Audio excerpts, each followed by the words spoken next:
Let's talk about the WNBA and the league's demise now that Caitlin Clark is no longer going to play this season. The WNBA and the Indiana Fever, Stephanie White, Amber Cox, all the way up and including, let's just keep it real, Kathy Engelbert, Adam Silver, the National Basketball Association, everybody that participated in the farce.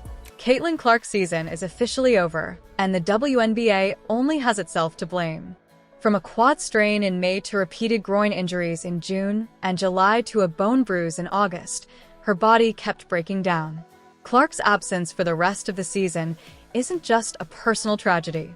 It's a league-wide disaster born from lousy officiating, poor communication, and constant physical targeting of one player. Fans are fed up, demanding answers and refunds, and calling for boycotts. And the league's response? Silence at best. How did the league let its biggest star fall apart in just 13 games? And what does Commissioner Kathy Engelbert say about all this? Let us know down in the comments below if you think the WNBA is to blame. Let's go. Caitlin Clark out for the remainder of the 2025 season, something we all think we knew was coming after what Stephanie White said earlier today. We couldn't be too sure until we see it for ourselves.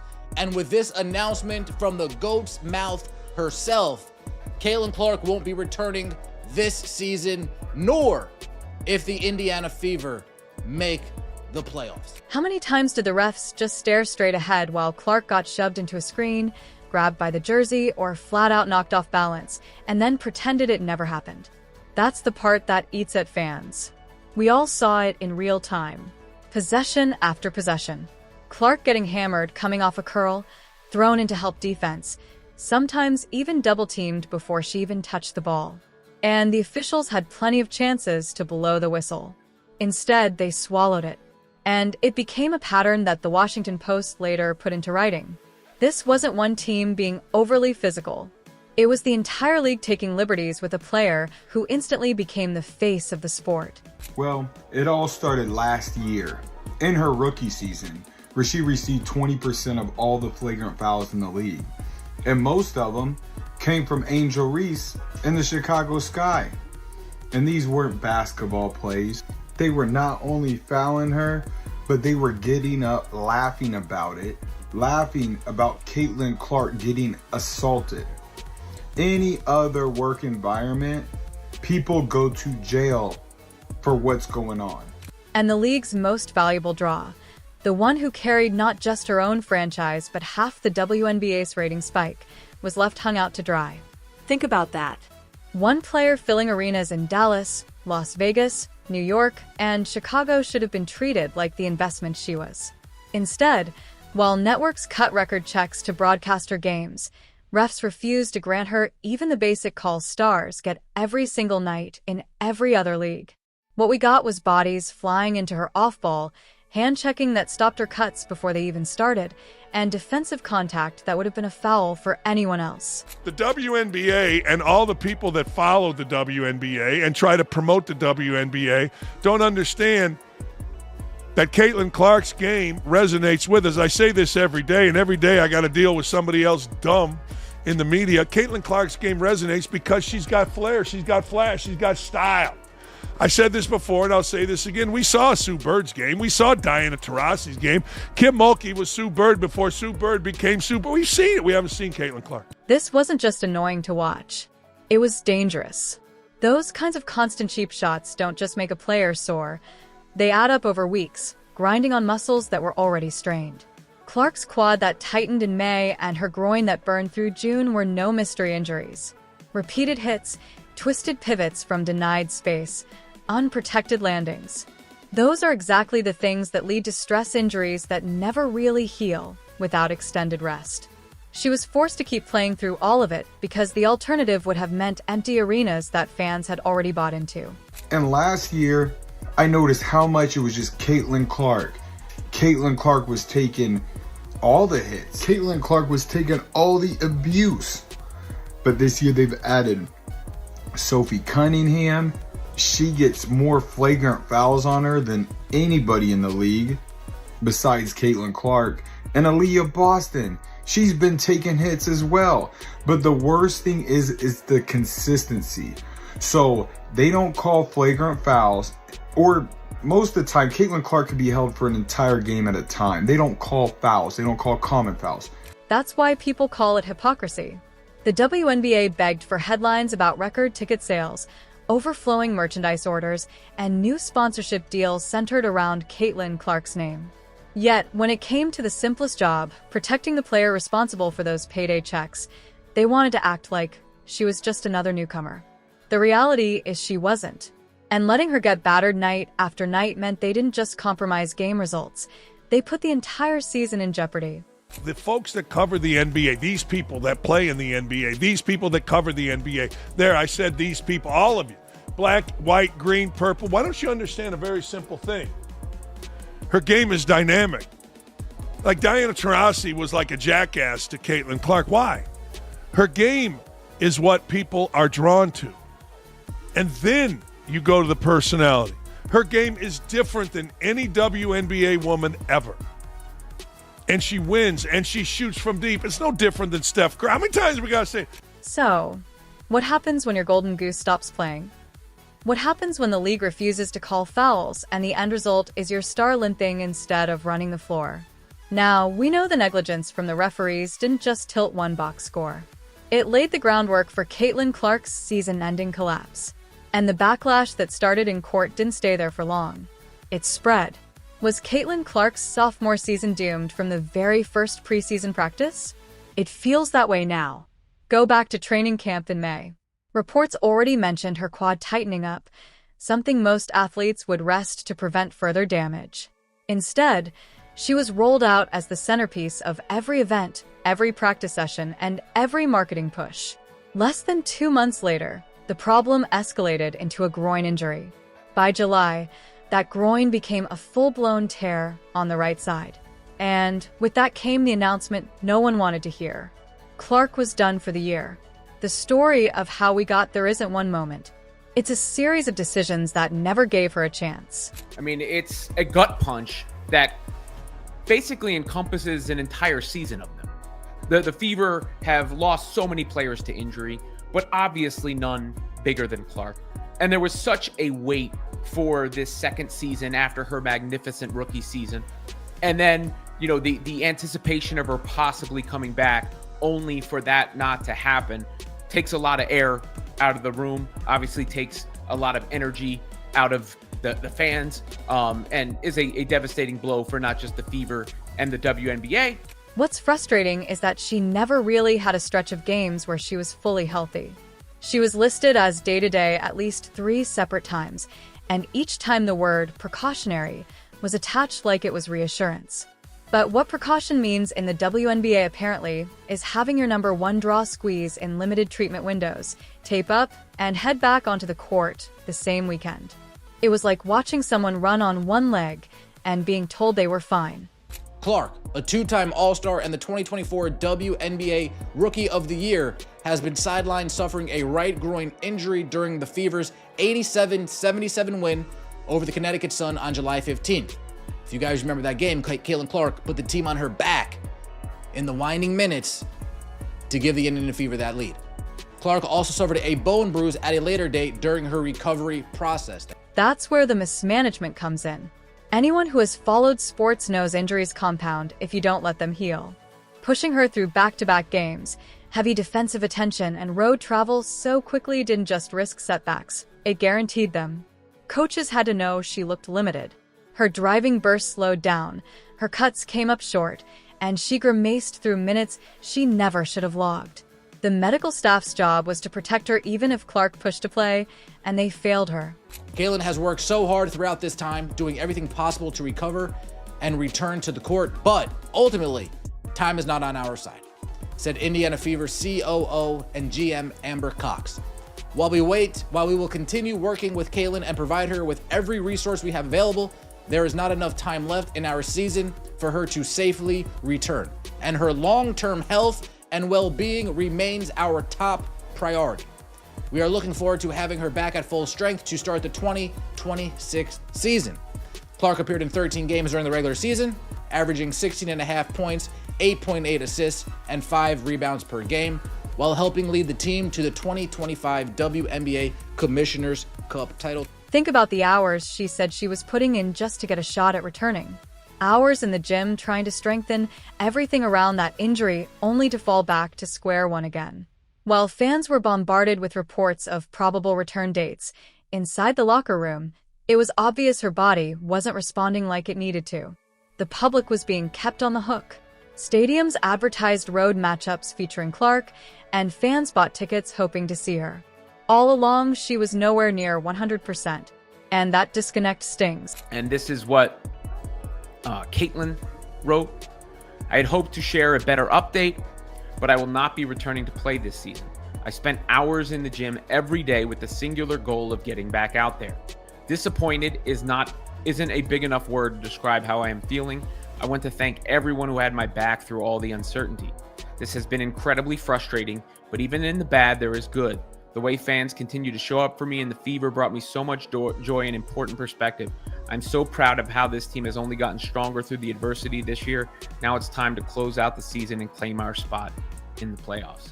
So, was revenue prioritized over her health? It's hard to see it any other way. The Fever relied on her to fill arenas. The WNBA relied on her to push television numbers, and nobody pumped the brakes when the warning signs started flashing.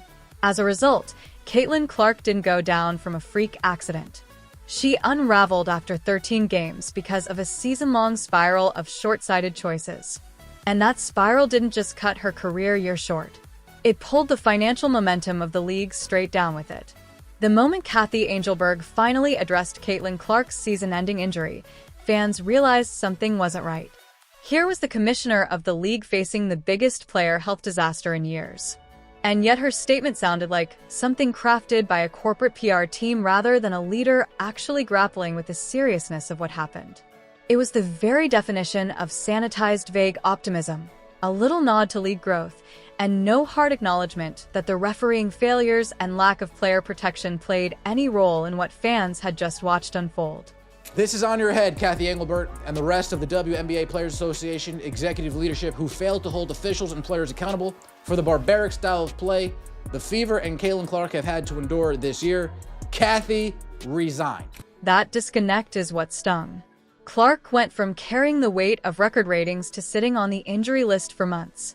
Instead of hearing a commissioner say, "Yes, mistakes were made, and here's how we'll fix them," Angelbert chose to pivot back to the same talking points about expansion, revenue streams, and constructive dialogue. That might look fine on a financial report, but fans could see the bigger problem. The very referees she employs had failed to control repeated physical targeting.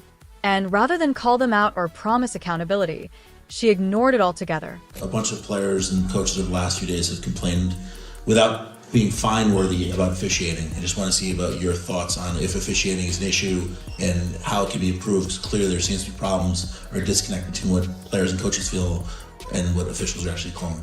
It's even more insulting when you realize how much Angelbert has highlighted league growth every time a camera is on her. Growth was built entirely on Clark's back, while those referees were allowed to swallow their whistles as she absorbed shove after shove. She celebrated packed arenas in May and June. But by August, when those same arenas were filled with angry fans demanding refunds, she still wanted to talk profits instead of responsibility.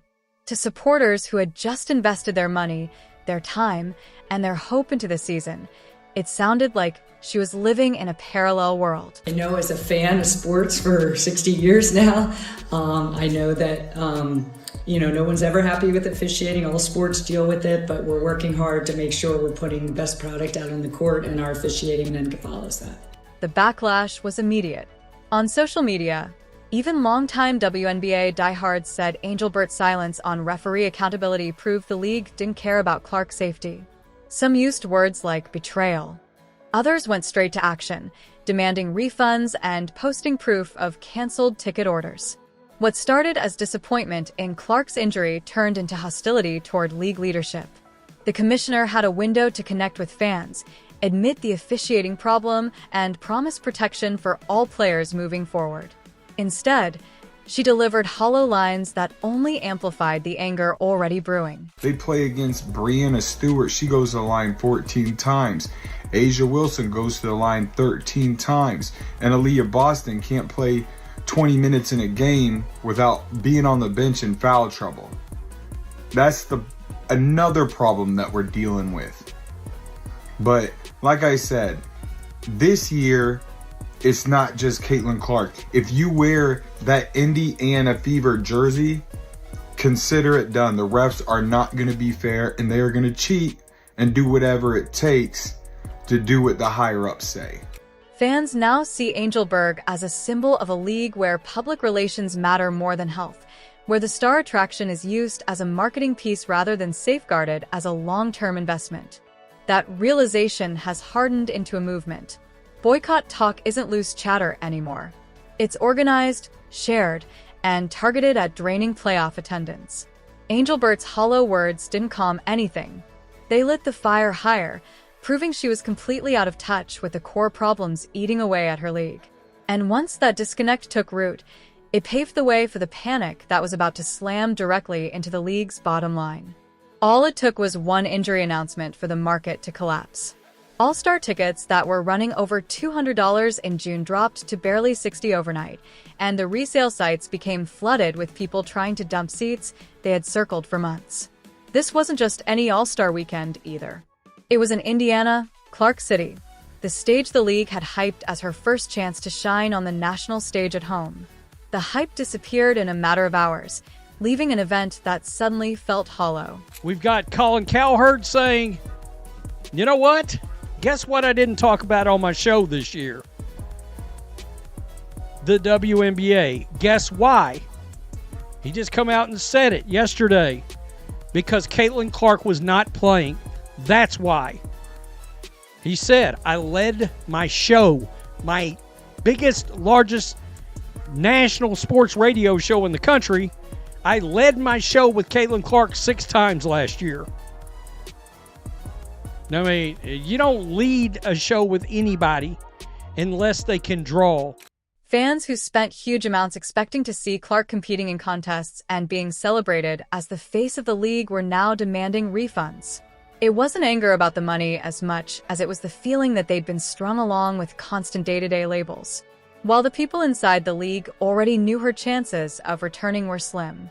When push came to shove, it looked less like bad luck and more like the league trying to maximize every single dollar before the truth finally came out. That desperation had already played out long before the injury announcement.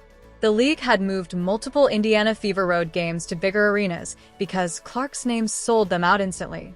Teams that normally played in front of 6,000 or 7,000 were relocating to NBA-sized buildings, promoting the matchup as a marquee attraction. Now, those same venues were facing refund requests, upset fans, and empty rows of seats. A lot of people didn't even wait.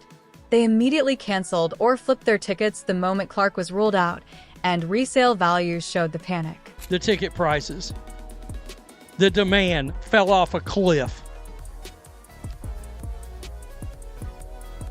And it's not just the on-court product that suffers without number 22, Caitlin Clark. The entire weekend's economic opportunities have felt the fallout. What made it worse was the feeling of betrayal. Fans had believed the league's optimistic updates, attended games under the assumption she would soon be suiting up, and paid premium prices to see her. When those promises turned out to be hollow, it became clear that her name had been used to squeeze every last cent trust evaporated. For the last 2 weeks, Stephanie White knew where this was going to end up. I would say for the last month or so, they kind of had a feeling where this was going to go. The main issue, another day-to-day injury that turns into a season ender. Another day-to-day injury that turns into a season ender. And if you don't call that a lack of transparency, I don't know what to call that. And the financial fallout wasn't just about ticket prices. Attendance dropped in every city she wasn't playing in. Television networks that had gambled hundreds of hours of prime time slots on her games saw instant ratings declines. Sponsors who had signed on for the Clark effect were now tied to matchups, losing ground by the week. It wasn't a slow decline. It was a measurable collapse that exposed just how much of the WNBA's momentum relied on one player. They could have easily said 2 months, 1 to 2 months. Be evaluated in the next 6 weeks. Instead, they played this day-to-day, game-time decision, probable, questionable nonsense for the last 8 weeks. And that is why fans are so pissed off for the most part. I'm not going to speak for everybody, but I know if they were upfront and didn't BS us, people wouldn't be that angry at the organization, at least not as angry as they are now. The anger boiled into action. Calls for boycotting playoff games spread online. Fans vowed to leave arenas half empty. And the optimism of earlier months was replaced with raw frustration. The league wasn't just out of its biggest star. It was watching the very business model it banked on unfold in front of everyone. And that raises the next question. If the short-term future looks this unstable, what does it mean going forward for Caitlin Clark, the Indiana Fever, and the WNBA itself? Caitlin Clark's season didn't just collapse because of injuries. It collapsed because the league refused to protect her. And in doing so, they broke the trust of the very fans keeping them alive. That's the real damage here. Fans don't want hollow statements. They want accountability, better officiating, and a commissioner willing to stand up for players. Without that, a boycott will gut the playoffs before they even begin. Still, the Fever isn't done. Kelsey Mitchell is competing every night. Aaliyah Boston's leadership is growing. Lexi Hall keeps grinding. And don't forget, Clark will come back stronger in 2026. Let us know down in the comments below if you think the WNBA is to blame for this mess. Like, subscribe, and turn on all notifications so you never miss out. Click the video on the screen, and we will see you in the next.